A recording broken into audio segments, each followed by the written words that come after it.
mafanikio. Mafanikio yetu sio sisi tu wanawake, hata wanaume ni vivyo, ila kwa ajili ya hii hoja ambayo tunaijadili hapa, mafanikio kwa kweli ni jambo ambalo linakutana na fursa na maandalizi. Yani fursa inapojitokeza, anapokuwepo aliyejiandaa, inakuwa ni rahisi kuitumia hiyo fursa. Kwa hivyo maandalizi ni ya muhimu sana tukizungumzia nafasi ya mwanamke katika uongozi.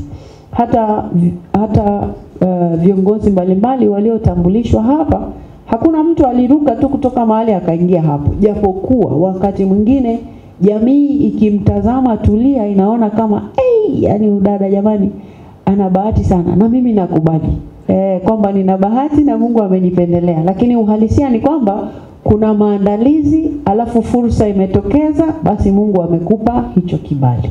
Kwa sababu bila maandalizi hata ungekuwa na bahati gani, sasa hiyo bahati wakati kazi itakuwa haifanyiki, hiyo bahati itafanyaje? Kwa hivyo lazima kufanya kwanza maandalizi, ili fursa inapojitokeza basi unakuwa wewe unatazama kwa sura fulani. Sasa mimi nilipata fursa ya kufanya maandalizi kwa sura gani? Kufanya maandalizi kwangu mimi alikuwa ni kusoma kwa bidii, kuwa na nidhamu, hivyo kujitahidi kuwa na bidii kwa kweli katika kila ninalofanya. Na hapa naweza kusema labda kulinganisha mtu yule anayekimbia.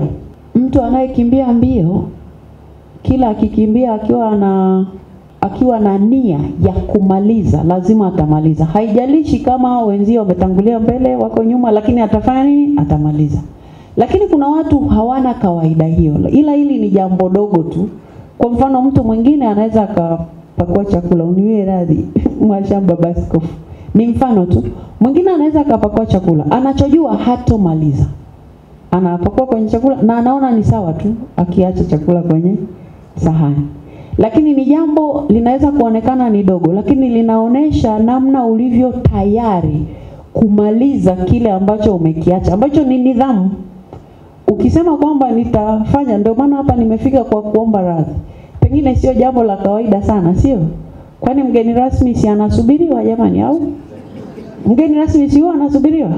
Lakini nimeomba radhi kwa sababu si kawaida yangu kwenda mahali nimechelewa. Huwa sipendi kwenda nimechelewa. Kwa nini? Kwa sababu ndio nidhamu niliyojiwekea. Sasa mwingine anachelewa jambo na anaona ni kawaida na ana amani. Tena ile ni amani imepitiliza mpaka utasema ana amani ya Kristo.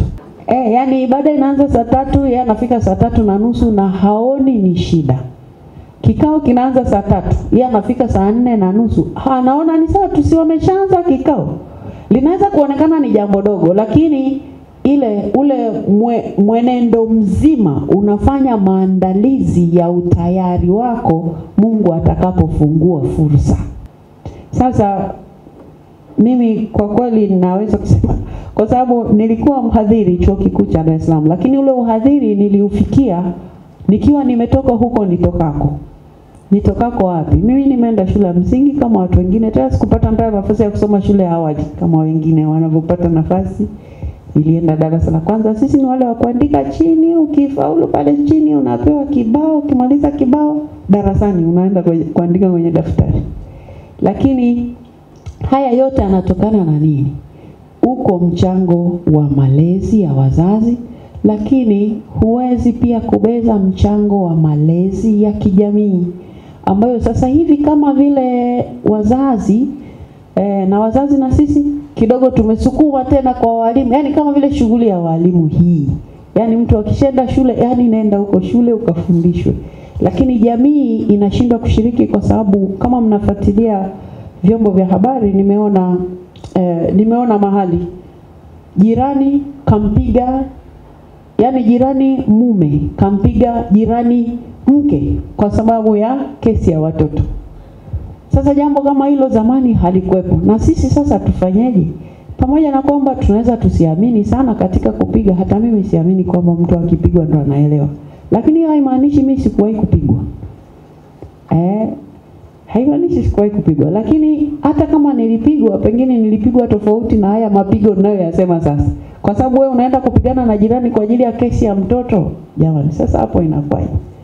Labda mtoto kuna kosa wamefanya, lakini anaona wewe kwa nini umshughulishe mtoto wake. Sasa maadili hapo itakuwaje? Na nidhamu itatoka wapi? Kwa hivyo maadili yanamomonyoka sana. Ila ninachojaribu kusema hapa ni kwamba tunapomtazama mwanamke ambaye tayari ameshafikia nafasi ya uongozi, lazima tufahamu safari yake. Sasa safari ya Tulia, pengine ambapo naweza kuanzia, kwa sababu nimesema nataka kusema kwa kifupi, ni hiyo kwamba nimepata kuwa mhadhiri wa Chuo Kikuu cha Dar es Salaam kuanzia mwaka 2003 mpaka 2014. 2015 nikateuliwa kuwa naibu mwanasheria mkuu wa serikali. Nikafanya hiyo kazi kama miezi miwili hivi, pungufu kidogo ya miezi miwili. Alafu nikateuliwa kuwa mbunge, baadaye nikagombea kuwa naibu spika. Kwa hivyo nikawa naibu spika mpaka 2021. 2022 nikagombea kuwa spika, nikawa spika wa bunge la Jamhuri ya Muungano wa Tanzania, na ndio spika sasa mpaka sasa. Lakini pia 2023 nikagombea kuwa rais wa Umoja wa Mabunge Duniani, na baadhi yenu mnakumbuka. Safari ilikuwa ngumu mpaka nikajiuliza, hivi jamani, hivi kweli ili lilikuwa ni la lazima? Sasa nikakumbuka ile nidhamu. Nikakumbuka ile nidhamu, yani kianza jambo lazima nilimalize. Alafu nikakumbuka Waswahili tunasema ukiavulia maji nguo sharti, au ni shurti, lakini ni sharti uyaoge. Nikasema hapa sasa lazima nipambane. Sasa kule kupambana, neema ya Mungu inakuwa nawe, lakini lazima wewe pia ufanye maandalizi. Kwa nini? Kwa sababu nafasi ya uongozi haiji kama ajali. Haiji kama ajali. Sasa naamini kwamba sisi wote tukijaribu kusisitiza katika maeneo yetu tunayowaongoza watu kufanya maandalizi ya bidii, kufanya maandalizi ya nidhamu, yatatusaidia kupiga hatua. Lakini tukiwa ni watu ambao kila watu wakiuliza, unajua hapa duniani kila mtu ana faili lake. Kama ambavyo mbinguni si kuna kitabu jamani? Mashamba maskofu, si kule mbinguni kuna kitabu jamani? Au hatujui kama kuna kitabu? Si kuna kitabu mle?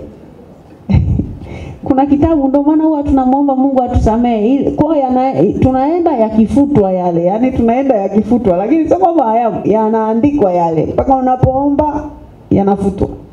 Kwa hivyo sasa lazima na sisi hapa duniani vile vitabu vilivyo vyetu vinajaa nini?